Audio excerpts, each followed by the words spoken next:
So I think we can start. We're gonna empty in person, but we'll just take attendance and those of us that come in later, we'll just go back over before we leave. So, Milan, are you on here?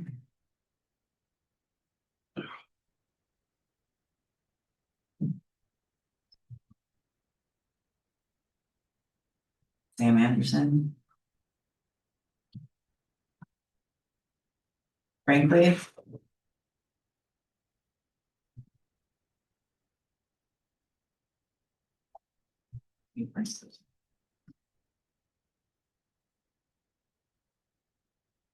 Daniel? Here. All right, Dom. Let's see, Dom, are you online? Okay, and Dom. All right, Mac, I see you. All right, Nathan, I see you. I don't see Jacob. Probably gets there a little late. Mariana? See her. Kendall, have you checked in? Yes, I see you. Okay. Yeah, I'm here.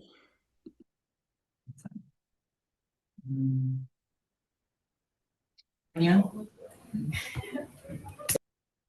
David, I saw you on there. Preston, I see you. Okay.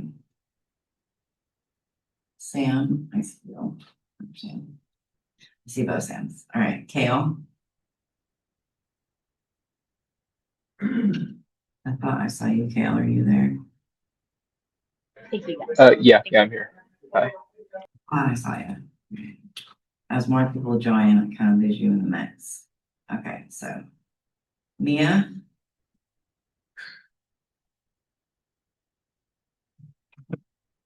No, Mia. Alexander.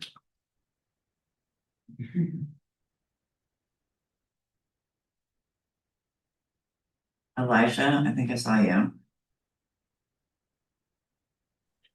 Yeah, I'm here. All right, so no Alex. Make sure no Alex. That's fine, okay. Andre?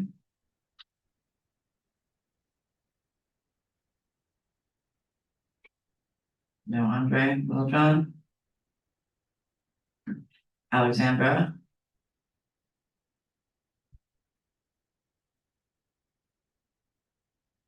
Krista, I saw you. Haley, I saw you. All right, Alec, I see you.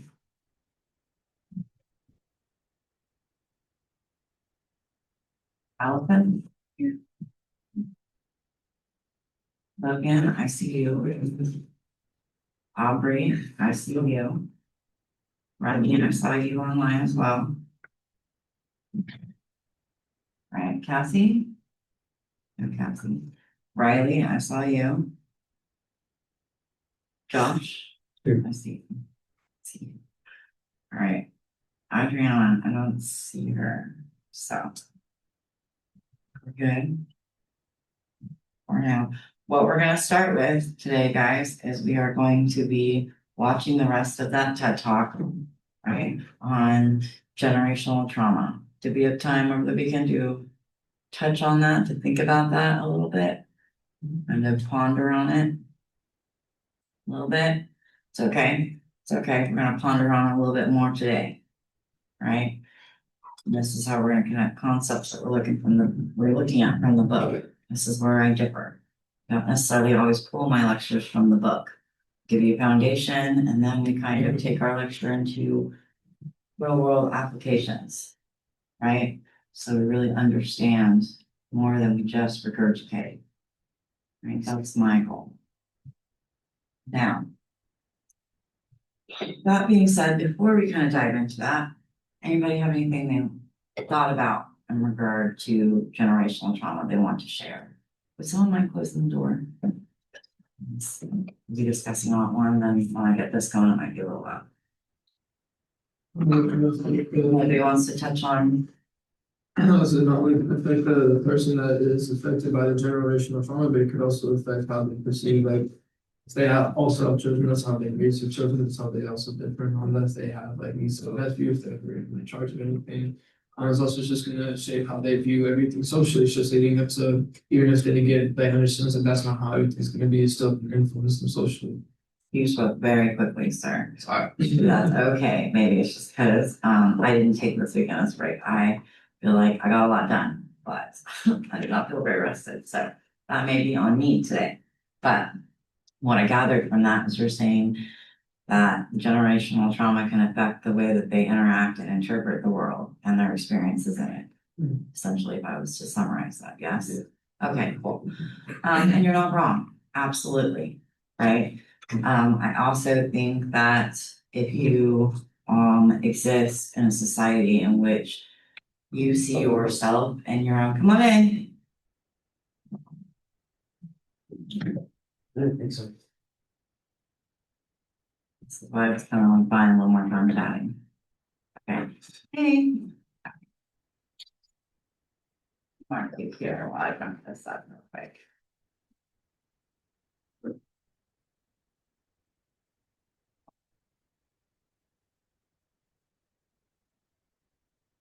All right. When you exist in a society and you look at some of, like, let's say, TikToks or shows, series that are trending and popular, and you see your population that represents you, whether that be Native American, whether it be Mexican American, whether that just be plain Hispanic, like for me, right?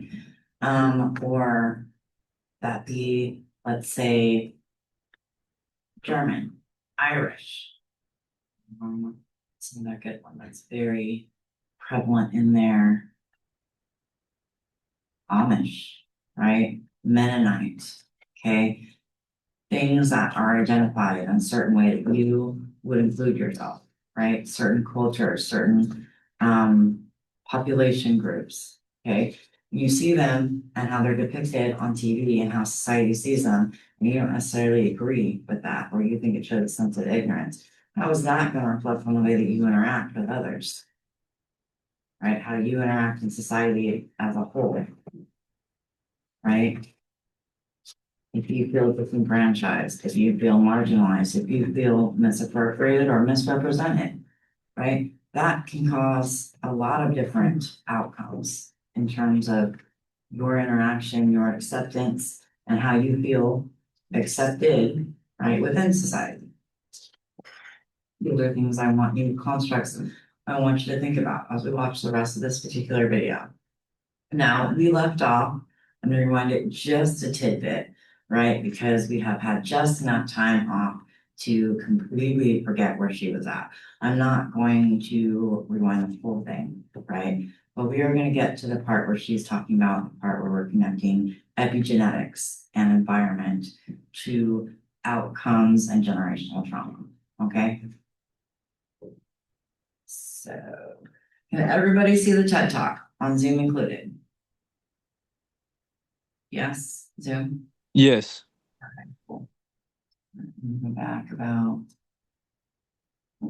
about 5:30.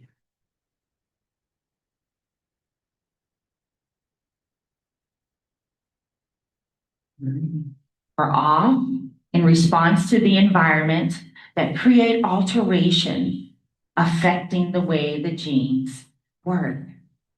And these alterations can pass on to the next generation. For example, we know certain moms who experience trauma have epigenetic changes called DNA methylation, which is associated with higher levels of depression and PTSD. And those same changes can show up in the child. And also these moms may have maladaptive behaviors that creates an environment to further traumatize the child. These are biopsychosocial mechanisms that perpetuate trauma. Other epigenetic changes that researchers describe occur. If we haven't written that down yet, let's write that down. Biosocial mechanisms. Okay. I want us to make a note of that. and glucocorticoid receptors, which regulate glucose and lipid metabolism, and also telomere length responsible. How to articulate thoughts into words more clearly. All it takes is Fixable for cellular aging. In other words, toxic stress may lead to families with diabetes, high cholesterol, and even early death. So it makes sense that we heal and protect what happens to us so the long-term effects of toxic stress don't reach future generations. The good news is our brains can rewire, our bodies can heal, and epigenetic changes are reversible. We can have a positive impact on the way our genes work, and we can overcome adversity and create a bright future for generations to come. So how do we do it? Well, instead of passing down hurt, we need to pass down healing. And the 3 R's can help. Recognize, build resilience, and restore can help break the cycle of generational trauma. Recognize the symptoms of trauma you may be experiencing. Has something bad happened to you and you find yourself fearful, sad, numb, hopeless, or depressed? Are you experiencing panic, anxiety, finding yourself irritable or angry? Do you feel like you need something to take the edge off? Are you finding it difficult to complete the task at hand? Your focus is gone. Are you self-medicating your pain? Stop right there, because these are symptoms of trauma. Recognize and then ask for help. Finding a qualified mental health therapist can help address the symptoms of trauma. Therapists can provide trauma-focused interventions like child-parent psychotherapy or trauma-focused cognitive behavior therapy to help you manage your thoughts and feelings, change maladaptive patterns and practices, and develop positive coping skills. Also, eye movement desensitization reprocessing, or EMDR, can help to repair injury by helping the brain to focus and reprocess traumatic memories. And the second R is resilience. Resilience is simply the ability to overcome adversity. And you can build resilience by surrounding yourself with systems of support. This could be your family or friends or a significant other. It could be your therapist and a support group, or even your church family and your pastor or a coach or a teacher.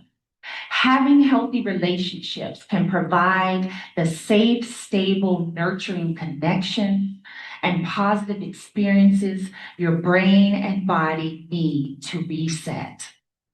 Also, finding a sense of purpose and practicing gratitude can help. I like to share a personal story about how resilience works. As a child, I experienced various forms of trauma, but that's just a part of my story because I had way more positive childhood experiences. I was raised by a village of people who loved and nurtured me. My Nana was and still is my favorite. I was an excellent student. I was very active in school, playing sports. I played in the band. I sang in the choir at church and at school.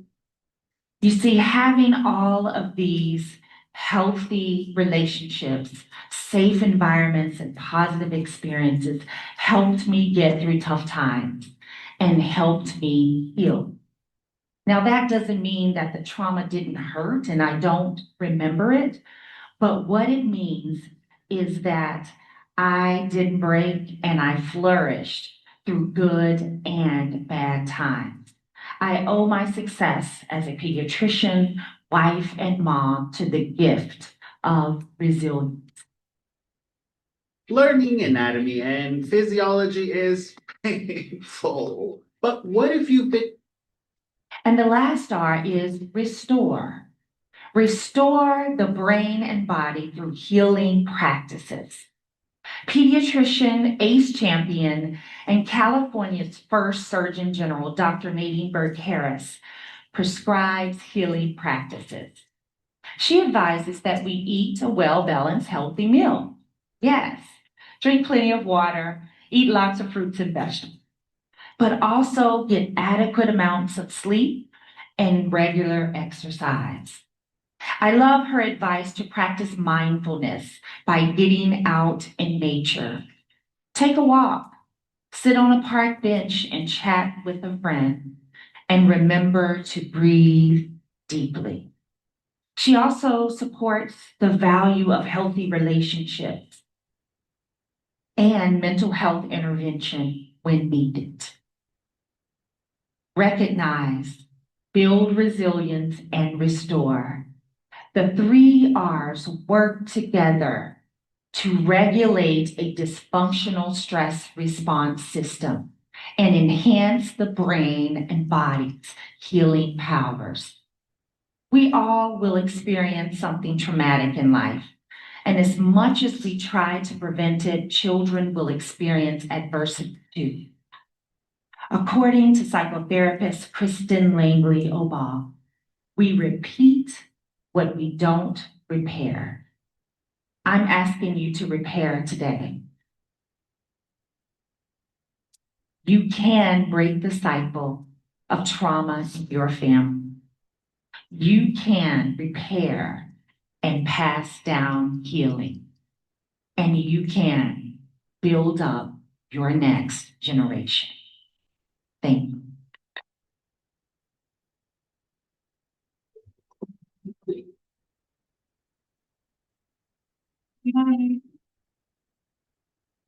Okay.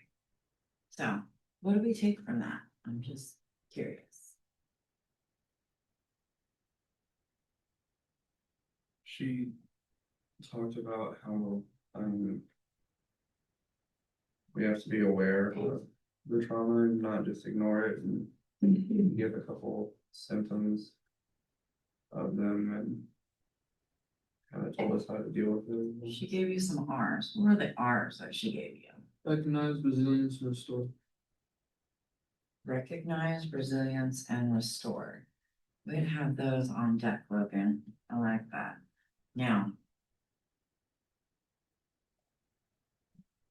somebody tell me, explain how she explained those 3. Let's define those R's, shall we? Recognize is the ability to identify what's like the issue, what's the trauma, the ability to identify what has happened and that causes you to feel some type of way, or what could be results. And that is a common misconception, right? We're not always going to be able to tell us why we feel this way, why we've been traumatized. Sometimes we can just recognize the symptoms. Sometimes we can just recognize that we're in fight or flight mode, otherwise known as survival mode, right? Sometimes we can tell that we cannot focus. Sometimes we can feel a sort of way, but we don't know why we feel that way. We just wake up sometimes in a sour mood. It doesn't even have to be a bad mood, it could be a bad mood, but feeling very dreary, very doom and gloom, very much like no matter what, nothing seems to be looking up, right? Just one long series of to-do lists, expectations, chores, work, exhausting things, right? But ever just wake up like that sometimes? We all do. That's human, right? That's when we are crossing this burnout threshold, right? But in a lot of times, it's because something else is occurring, right? Our brain is working mentally overtime. Okay. Who here has trouble sleeping? Like when you lay down and go to sleep, your head does not just fall on a pillow and you're snoring, right? Yeah. A lot of that. Interesting. I mean, college does that to us, but I mean it, I'm being real, that's very much real life, right? What about you on Zoom, guys? How many of you have trouble sleeping? Right? I see some nods, I see some inattentiveness. But I want you guys to think about this, right? So I see some recognition, at least on that side of the camera, but I want you guys to consider this, those of you in sports, those of you who have a lot on deck class-wise, you know, credit number-wise, because some of us are taking a heavy load this semester. Okay, one thing about it, familial expectations-wise. Okay, maybe even friendship-wise, maybe you are trying to study a little bit more and you have friends that are a little bit more in the wind, right? Putting less time into their studies and you feel torn, right? It's that concept of FOMO, right? I have been a victim more than one time in my life of FOMO, right? That fear of being left out, fear of missing out is what it stands for. Who experiences FOMO? Fear of missing out, right? That if we don't do something, we are going to miss out on that. I would say a lot of you fall victim to that in this category. It's college, right? We're in this new and different environment where there's a lot more thrown at us. And of course, we're going to feel I need to do everything. There's memories we're building, there's experiences that we're gathering, there's wisdom that we're acquiring, right? There's knowledge that we're gaining. And then there's just stuff we're learning. It's a lot. It can be overwhelming for sure. I gave you guys a little bit of an assignment before we left, right? Who went home and found out whether or not their families have experienced trauma, have any trauma in their lineage? Okay, who found out? I don't need to know what it is, but whose answer would differ now than it did that day when I asked you? Very interesting, because considering your answer, Preston, I'm not picking on you, but considering your answer, I find that very interesting. Not surprising though, I'm gonna be honest, right? But very interesting, okay? Looks like a lot of you who were unaware of things. Now, how many of you had no concrete idea that trauma existed in your family, but were not surprised to learn about it? Okay, right? These are things, questions we don't think to ask, and when we go back and ask them, sometimes the answer surprises us, right? That's the purpose of this class, right? This is building foundations, right? Building bridges, connecting concepts, so to speak, right? As it is right now, before we watch another TED Talk on this topic, what is generational trauma to us? What is its significance in this class? It is damage that has not been repaired. Say that again? Damage that hasn't been repaired. Damage that hasn't been repaired. Okay, yeah, I hear that TED Talk coming out of your mouth, Logan, and I appreciate that because it shows that you listened. However, I want more interpretation, right? Because here's the truth of it. What she was talking about wasn't the generational trauma we started out talking about. How many of us have noticed that? Right? The generational trauma we started talking about has taken place over 100 years plus, right? We look at Native American trauma, right? Assimilation, land acquisition, right? Broken promises, broken treaties, lies, relocating, all of that concept, right? Taking place over quite a few years, right? She focused more in depth on how it narrows down, how that trauma trickles down throughout families, the experiences that people who have family who have experienced this all the way, I can trace it all the way back to, let's say, the revolutionary days, right? All the way back down to their family, how that carries, how the lineage carries that trauma, right? Interestingly enough, what seems to be an overarching pattern in today's modern look at tracing back lineage for trauma is that those who experienced the most trauma in the beginning just carried it through the lineage, meaning how many generations do we think exist between now and let's call it the American Revolution days. How many generations? We can Google that. Somebody Google that, as a matter of fact. Let's be specific. Let's just not throw out guesses. Let's just be specific there. How many generations between today and the American Revolution?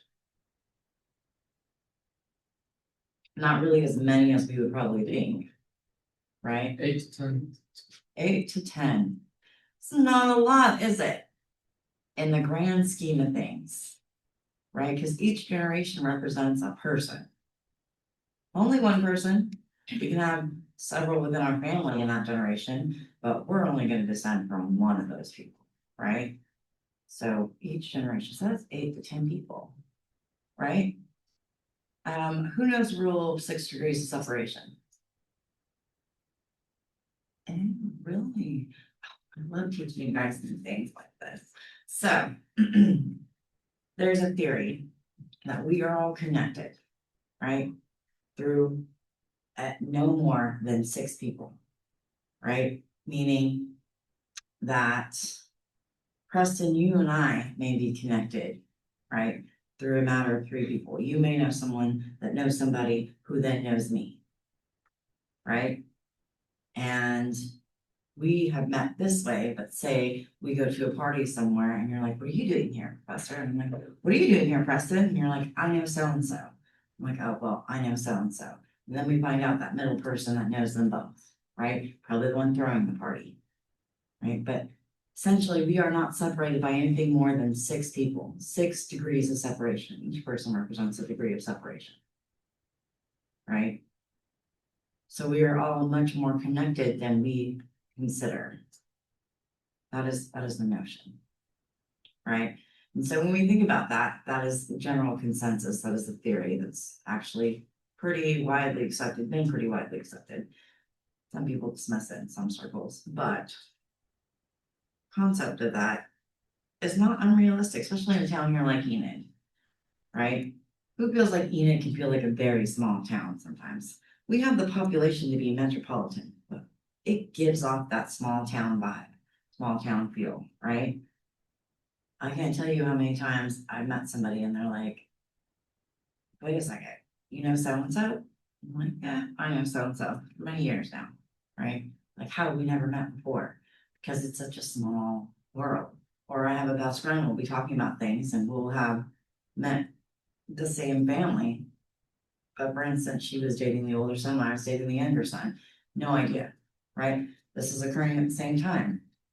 We're now all friends, but we had a graduation party last summer for her daughter. And so all of these people came and she was shocked that I knew all of these people, right? From my own experience with that family, because I'm not from here, I'm from California. So people are always very, very shocked when I know a lot of people.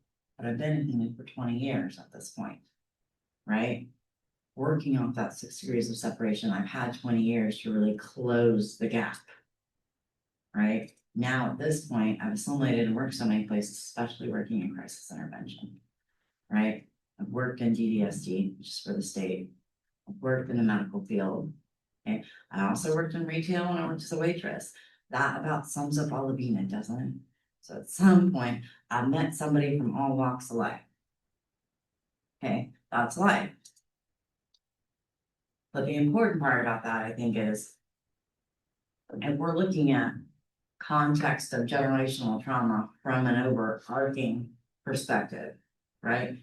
We have 8 to 10 generations.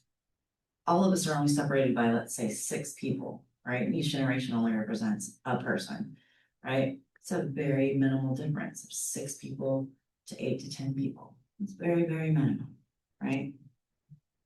It's interesting the way that works.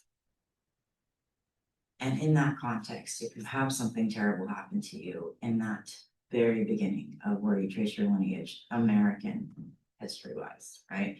If we don't go beyond the sea, right? We stay right here on this continent, okay? And some of us may not be able to trace back that far. Some of us may have immigrant families, right? My family are both immigrant families, right? I can't trace my family back. I have a branch of the family that can trace back that far, right? But not my immediate, not even close to me, like 6th or 7th cousin removed. Right? But my immediate family, I'm first generation from Spain here, and I am 3rd generation Prussian here. Right? So I can't go back that far. But if we're starting from wherever we can trace back, right? That is a relatively low number, if you can even trace back that far. Let's say, let's give it 10, let's make it as far as we can, the maximum, 10 people, right? 10 people throughout your lineage, right, have at some point experienced trauma, and it is carried through, right, here or there, right? Whether that be from, let's say, the trauma of war and the American Revolution, because it was bloody, right? And that was our first taste of guerrilla warfare, right? I don't know if many of you know that, but up to that point, war really consisted of standing on 2 sides of the battlefield and shooting at each other standing up. Okay, the American Revolution, we learned from the Indians how to hide, right? We worked with the French and the Indians because the French kind of negotiated that for us because we were outnumbered severely. So we needed an advantage. The advantage was we were not going to stand in the middle of the field while the British people shot at us, right? Now, who knows that saying the redcoats are coming? Okay, it wasn't because they were bloody. Okay, that was later. It was because they were literally wearing redcoats. So they were literally in the middle of, in some cases, flat lands for miles, and all you see are redcoats. If you were hiding in the bushes and the trees, how easy is it going to be for you to pick these guys off? Super easy, right? So really, it's just a matter of how much ammunition you have at hand, which unfortunately for us was not always much, right? We were burning silverware to make lead bullets, okay? Like we were down to brass tacks, guys. We were scrapping metal. This is the earliest days of scrappers, okay? Our revolutionary forefathers, okay? Just to put little balls in our muskets, okay? Now, the reason I bring this up is because how traumatic do you think for both sides that's gonna be? How traumatic? And I say both sides because whether we like to acknowledge it or not, this country was divided. It was divided in loyalists, right? And revolutionists. Those families, there's not always a clear divide. There were sometimes families that were separated into loyalists and revolutionary, members, militiamen, minutemen, what have you, right? They didn't really call themselves, they didn't really identify as revolutionists back then, right? For them, this was not a revolution, this was an open rebellion, right? So we spun it as a revolution so we wouldn't look like we were treasonous, right? Because if it's a revolution, we can't be treasonous. We're starting our new country and we're loyal to it. It's not treason, right? But I want you to think about the concept of having your family divided politically, right? Having your family divided in the concept of going to war and meeting each other on the battlefield, right? It's not like today your family is divided. It's not like, let's say Bedlam, okay? It's not like OU, OSU, divided, house divided, right? That sometimes I've seen gets very loud and emotional, right? Emotionally charged. It can, absolutely. Your team is your team, even if your dad is your dad, right? But this was something that transferred into actual sacrifice, actual lives being lost. Okay, let's start with that trauma. Okay, then we had to create a country out of nothing. We had to develop our own governing system. You had to work through that, right? You had people who were working through that, and in society, you're going to have the it crowd, and you're going to have those that are isolated, right? And the first to be isolated were what? Were the loyalists. You were for Britain. We won. You were for Britain. Either go back to Britain, right? Or stay here and be ostracized for however many generations that lasted. Hold on, we're coming.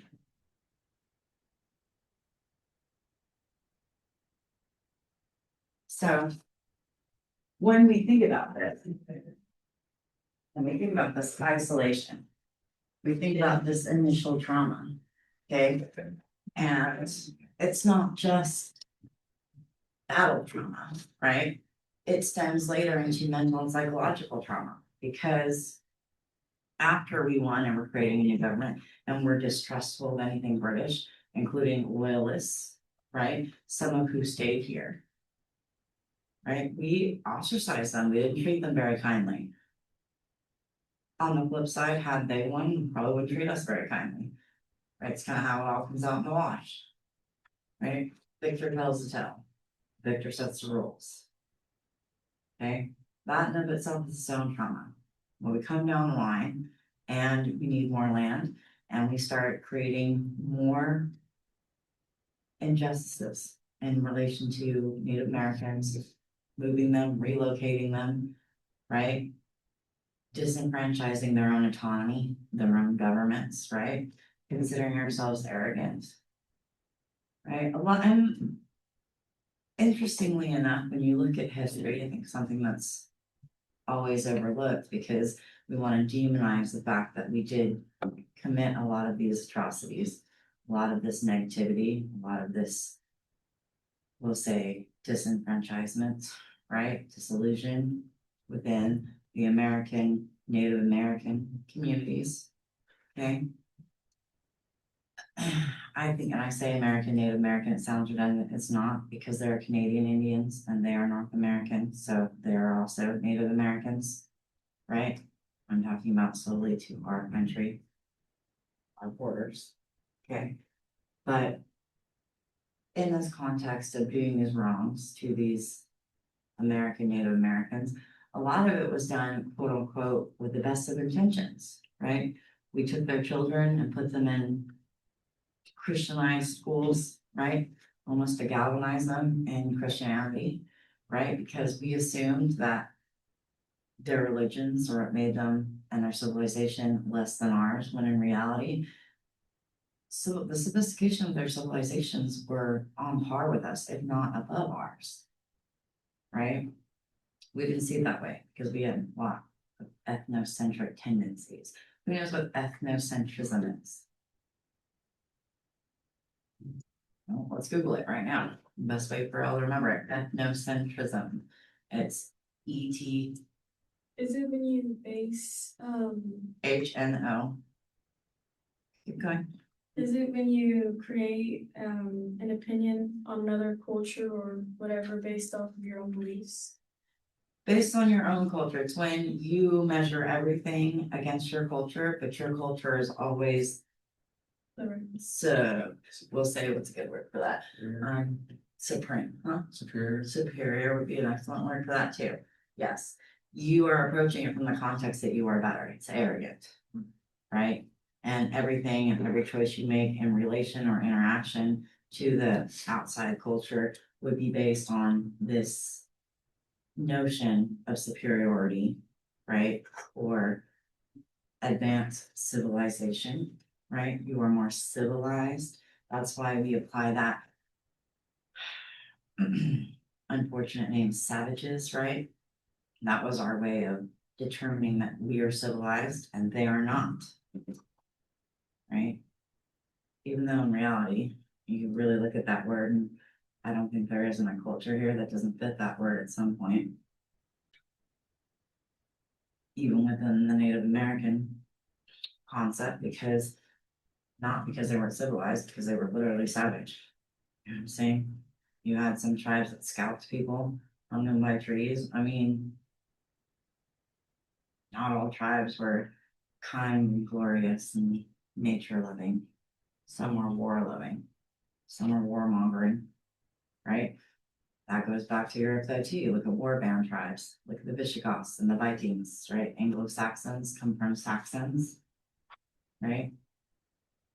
Think about that, right? Those are just European versions of Native Americans. The Vikings were the warbound tribes, right?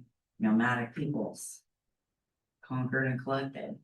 Plenty of Native American tribes here throughout Canada and the United States that were the same, right?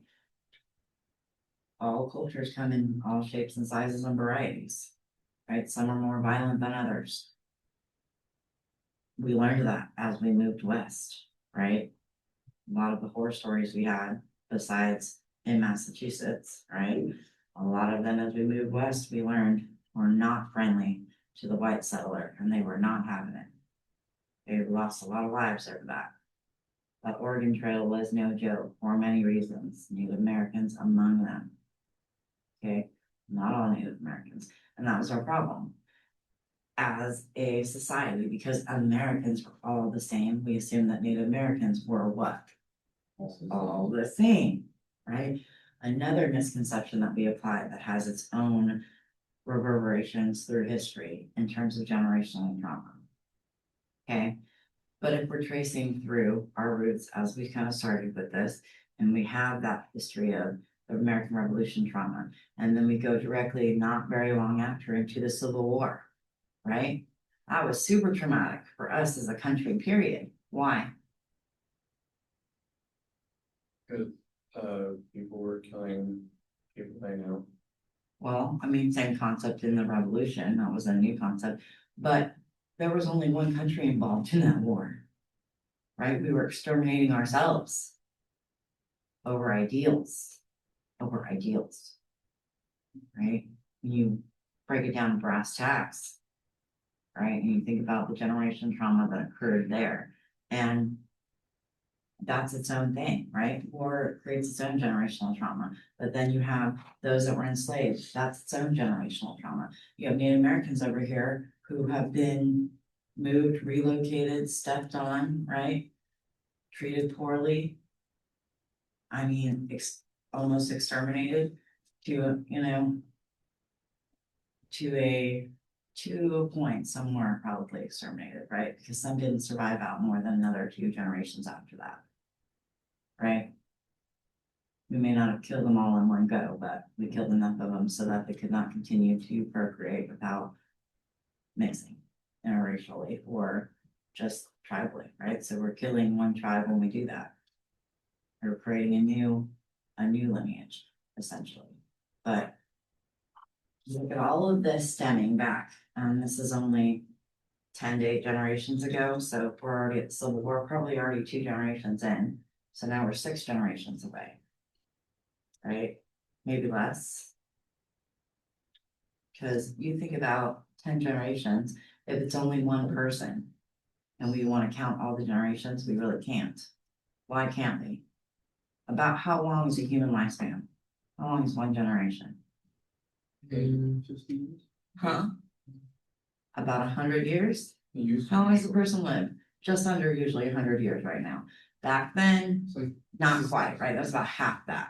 So if we're looking at 8 to 10, and the last, we'll say last 2 generations probably represent about 100 years. Before that, we're probably looking at maybe 20 to 30, right? So really, we're looking at generational trauma. We're probably looking in a 150 year, realistically, we're looking at about 150 year range. Because we're gonna really be looking at our parents' generation to kind of interpret our own, so we don't really count our own. Right, and in that context, America itself has only been around we're hitting our 250 mark. So by our standard generations today, about 100 years, right? That would only be 2 generations. 2.5, really, but we're kind of in that half one right now. All of us are between 20 and 30 years old in this class. I have some 17, 18-year-olds scattered in here, but pretty much that's where we're at, right? So we can't really even gauge it by generation in that terms, right? When we look at the tree and the branch and say, this is my great-grandmother, this is my grandmother, this is my mom, this is me. That's 4 generations right there. But most of your great-grandmothers and great-great-grandmothers will have seen or been a part of the Civil War, right? Whether they grew up in it as children, right? Or they were old enough to be included as a wife, as a spouse, whatever, right? And same for Same for your grandfathers, but let's be honest, less men survived that time period than women, so I went with the women's lineage, because that's really what carried through. Because there were so many men that died in the Civil War alone, right? Across the board, because again, we were only one country. Right, so we were killing off our own countrymen in that context. Severely depleted the number of men. Just in that act alone, right? Created several widows. Right, created several orphaned children. Besides creating several atrocities on both sides of the Union and the Confederacy were committed against each other, right? As different, we'll say, different brigades went through towns, whether they were Union or Confederates. They were not always on the up and up, either side of them, right? There's a lot of unforgettable things that happened, right? Rape, murder, asset stealing, burning down entire towns to the ground, erasing them. That was the point, right? There were racial things that were still going on. I mean, who knows what a buffalo soldier is? A buffalo soldier? Nobody knows what a buffalo soldier is in here. Someone that rides a buffalo. Huh? I would imagine someone that rides a buffalo. We would imagine, and I would like to say that's true. Somebody Google a buffalo soldier. U.S. Army regiments formed in 1866, composed entirely of African American soldiers, 9th and 10th Cavalry, serving on the Western Frontier in the Civil War. Yeah. Interesting.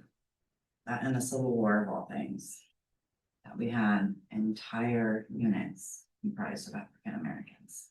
We weren't given much credit for fighting in the Civil War, I might add, on either side, because there were brigades on both the Union and the Confederacy that were solidly African American, right? Now, I want you guys to think about that in terms of generational trauma. When you have people that are involved in fighting for their freedom and fighting for the South, right? Because I don't really know what they were fighting for in the South. I'm not going to judge on that, but it's an interesting concept, right? Maybe they're fighting for a place. They thought that fighting for them would create a place in new society if they won. Who knows what hopeful enchantments dwell in their heads, right? It's not my place to assimilate that. However, it is my place to make you guys think about that, right? Because in all of this, we get to today, and we have family members that have experienced trauma just within our families, just in a closed circuit of our actual immediate families. But then you have societal generational trauma, right? For those who have family members that experience slavery, right? Experience these different wars, okay? Extreme poverty, because I think that can create some generational trauma. When you look at the people who live in the Appalachian Mountains, right? Appalachia. When we hear Appalachia, what do we think? What do we associate with the word Appalachia? I'm just curious. Hillbilly. Yeah. Hillbilly, what else? What do we associate with the idea of hillbilly? Southern. Huh? The South. The South? Yeah. Okay, what else? That's more, I would say. Huh? That's more of North thing, I'd say. Hillbilly? Nah, I think it's just a regional thing. You get hillbilly, you get redneck, you get all kinds of things. But what do we associate with the concept of individuals whom we've coined that label for? Uneducated, arrogant. Keep going. Uneducated, arrogant, uncivilized, unsophisticated, right? Impoverished, right? We don't think of rich hillbillies. We do now, right? We do now. We got Larry the Cable Guy, but not before that, right? He really brought that into effect. But again, that's a social norming construct, right? He made it possible. We accepted him. By that, accepting him, it became cool, right? But before that, it was a very negative thing, right? And it's generational because those people lived in those hills. That was a legacy. Their legacy was poverty, right? Just generational trauma is just another intangible legacy. It's a legacy of pain. It's a legacy of trauma. It's a legacy of misrepresentation. It's a legacy of being ostracized. Now, it may not be in this modern realm, but when you're raised by families, by family members who grew up in that, right? They create ways to protect themselves. And what do they teach their children? They teach them these things. They teach them, don't trust white people, right? Don't get caught in certain towns after sundown. Don't walk alone. Don't talk to white women, right? Don't accept gifts here or there. Don't speak out, right? Don't. Series of things that you pass on because this is how we survived this long, right? And maybe that doesn't translate all the way out to today, the way we think it does, but other behaviors do. For instance, on reservations, when we think about the impoverished state of reservations, right? And we think about alcoholism and drug situation and the almost we'll say, non-existent nuclear family there, right? Because you have people not getting married but having children, and then you have that generation, the parent generation, stuck as addicts, right? So then you have children being raised by grandparents, and the cycle continuing. If the parents survive, they become the grandparents that raise their children's children, right? Because it's a cycle, right? It's a psychological cycle as well as the mental and emotional cycle. This is what I want us to think about from the perspective of this class, right? So now that we've gone home, we've asked, we've found out things about our own families, I want us to go home and I want us to think about things that we notice every day when we watch TikTok, right? I want you to find a couple TikToks that you think express the fallout of generational trauma, right? That depict this is obviously something that stems from a generational trauma, right? And that can be, you'll have white generational trauma, you have Black American generational trauma, you have Native American generational trauma. It exists in everything, right? It's a trauma that's carried through the generations and has changed the way that people, it's modified the way that people raise their children to the point where it's modified their genes, right? Think epigenetics. Have a great day. Come back Wednesday, prepared with some examples to discuss this with, like watching in class. Zoom, any questions?